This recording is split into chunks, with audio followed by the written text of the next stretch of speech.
नमस्कार दोस्तों, बात करते हैं steel authority of India limited की। 105 का स्टॉक हो चुका है। 44 मिलियन शेयर्स आज के दिन में ट्रेड हुए थे। बात करेंगे इस वीडियो में सेल में कई बड़ी खबरें हैं। स्टील का दाम बढ़ा है रिसेंटली और साथ में डिमांड में, इंटरनेशनल डिमांड में अगर आप बात करें तो वहां पर तेजी देखने को मिली है। कुछ बड़ी खबरें हैं लॉकडाउन को लेकर के भी, उसकी भी चर्चा करेंगे। चलिए शुरू करते हैं इस वीडियो को, बट उससे पहले अगर आप चैनल पर नए हो तो प्लीज चैनल को सब्सक्राइब कर दो and hit the bell icon ताकि आपको नोटिफिकेशन मिल सके। चलिए स्टार्ट करते हैं। सबसे पहले अगर आप सेल की बात करते हैं, आपको मानना पड़ेगा कि सेल में या स्टील में इस समय डिमांड है।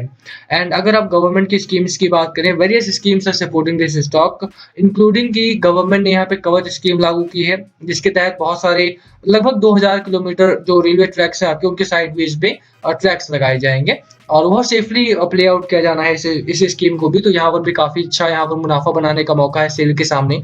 साथ में सेल के बाद एल्यूमिनियम स्टॉक्स को भी यहाँ पर शामिल किया गया है, तो उसमें भी अच्छा मुनाफा आपका बन सकता है।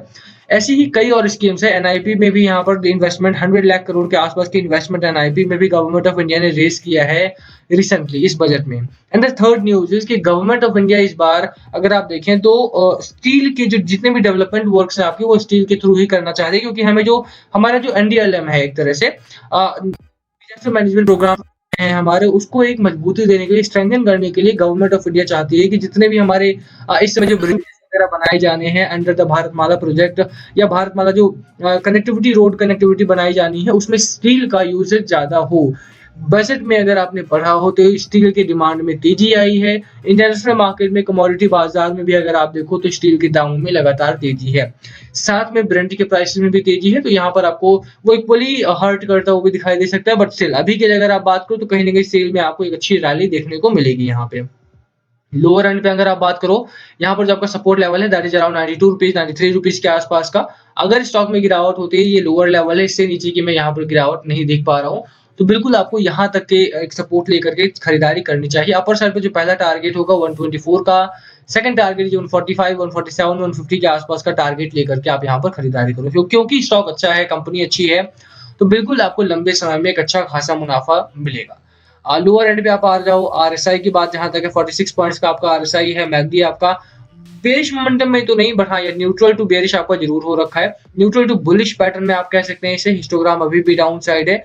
वॉल्यूम है, इसमें कोई दो राय नहीं कि स्टॉक में वॉल्यूम अच्छा ट्रेड हो रहा है, बट स्टिल डिमांड जो है, जो डिलीवरी परसेंटेज है, वो अप टू द मार्क नहीं है। तो अप टू द मार्क अगर जब तक नहीं होता है वो, तब तक आप एक्स्ट्रा सप्लाई यहाँ पर नहीं डाल सकते, एक्स्ट्रा एफर्ट आप यहाँ नहीं डाल सकते हो। अगर सिचुएशन को एग्रेवेट किया आपने तो सिचुएशन आपके आउट ऑफ कंट्रोल भी हो सकती है।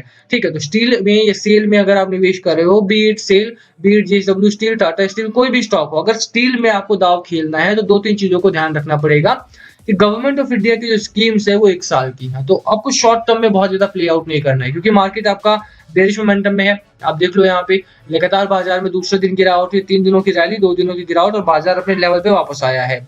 तो कहीं ना कहीं आपको मानना पड़ेगा कि मार्केट में अगर आपको स्टील पर दाव खेलना है तो थोड़ा लंबा जाना पड़ेगा, क्योंकि स्टील वर्क्स जो होते हैं आपके, वो लंबे समय के लिए होते हैं। You can not bet on the steel sector की आप शॉर्ट टर्म के लिए लगा दिया आपने और शॉर्ट टर्म में आपका पैसा बन जाएगा, नहीं, ऐसा नहीं होने वाला है। थोड़ा सा आपको लंबा जाना पड़ेगा।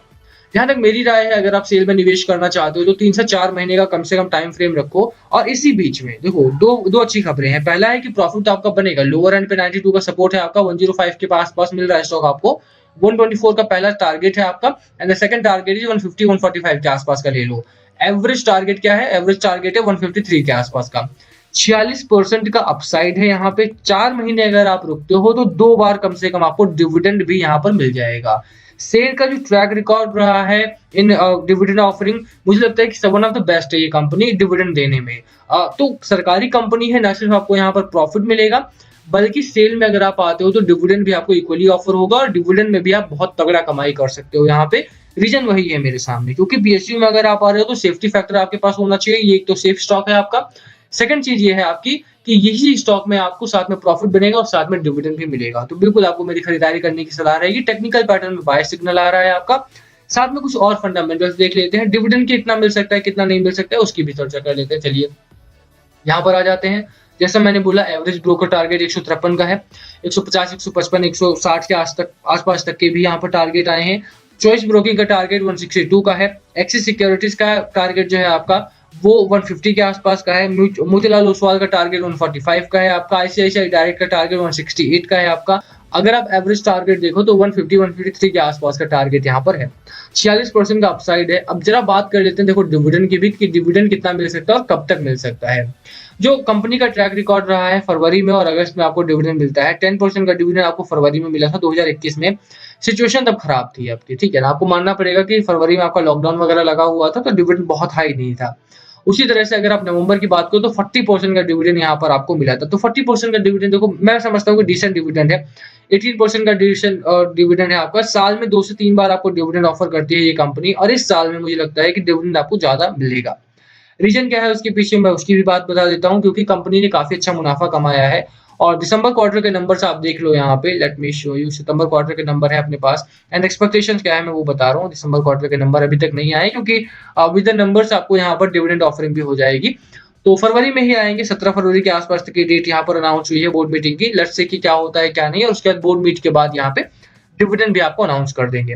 पहली चीज आपको ये देखना है कि कंपनी ने 27,000 करोड़ के आसपास का यहाँ पर रेवेन्यू किया था, 26% का मार्जिन है, और 4300 करोड़ के आसपास का नेट प्रॉफिट था। लास्ट ईयर में अगर आप यही चीज देखो, अराउंड मार्च क्वार्टर के आसपास में 27 करोड़ का यहाँ पर नेट प्रॉफिट था, सिर्फ 16,000 करोड़ का रेवेन्यू था। तो कहीं ना कहीं आपको मानना पड़ेगा कि मार्केट उस समय थोड़ा डाउन चल रहा था, और इसी वजह से यहाँ पर जो डिविडेंड भी था वो भी थोड़ा डाउन था आपका। बट इस समय पे मार्केट में स्टील की डिमांड अच्छी है, कंपनी अच्छा काम कर रही है, मार्जिन भी 26-26.5% का बना हुआ है। तो बिल्कुल मैं बोलूंगा कि अगर अभी तक आपने खरीदारी सेल में नहीं की है तो ये एक अच्छा मौका हो सकता है आपके सामने खरीदारी करके पैसा बनाने का। जहां तक राय बाजार को लेकर के, देखो बाजार को लेकर के मैं अभी बहुत ज्यादा यहाँ पर कॉन्फिडेंट नहीं हूँ कि मार्केट में कोई बुल रैली की संभावना बन रही है। लोअर एंड पे 17,000 के आसपास का सपोर्ट लेकर के चलो, बहुत अग्रेसिव नहीं जाना है मार्केट को लेकर के, क्योंकि मार्केट अभी भी अपने जो एक बेरिश और साइडवेज का जोन है उसको टैकल कर रहा है। तो कहीं ना कहीं मार्केट मुझे लगता है कि नेक्स्ट वीक में इसी जोन में आपका ट्रेड करेगा। बने रहो बाजार में। देखो यार, जैसे मैंने बोला सेल में निवेश कर रहे हो तो लंबा जाओ। शॉर्ट टर्म का स्टॉक नहीं है कि 1.5 महीने 2 महीने या 1 महीने के लिए मत आना इस स्टॉक में। तो बिल्कुल थोड़ा लंबा राइड करते हैं, और लंबा राइड करोगे तभी 2 टाइम का आपको डिविडेंड मिलेगा, एंड 1 टाइम का 46% का प्रॉफिट मिलेगा। कंपनी अच्छी है, पैसा लगाओ, अच्छा मुनाफा बनेगा इस स्टॉक में। बाकी जहां तक बाजार की राय है, साइडवेज की मेरी जर्नी रहने वाली है। मुझे लगता है कि मार्केट आपके साइडवेज जा सकता है। 17,000 तक के लोगों पॉइंट्स आपको देखने को मिल सकते हैं। एफआईआई अभी भी बिकवाली में है। 4 फरवरी को भी 2200 करोड़ के आसपास का माल डंप किया है। डीआईआई अभी इक्वली वहीं पे शॉर्ट कर रहे हैं अपना माल।